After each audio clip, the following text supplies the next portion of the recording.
Пороен дожд каков што ретко се случува и град вчера ги вознемири Беровчани. Можните штети и големата количина на вода низ градот беа потенцијална опасност за сите. Ова е град. Ова белото е град. Град народи. Ау, леле. За среќа денес никој не пријави посериозна штета, па на времето само добро ја наводени почвата.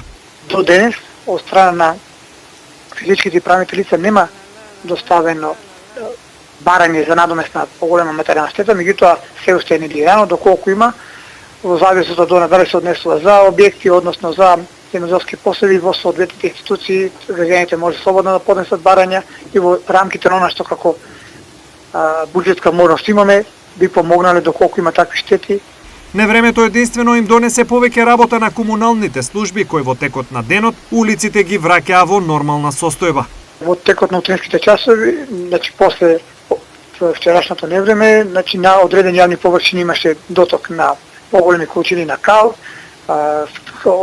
скршени одредени гранки, значи и други, и друг отпад кои во текот на денот се чисти за да можат да се одве непричинно одвивање сообраќајот. Освен Берово, силен дожд имаше речиси во целиот регион, каде исто така штети никој не пријавил.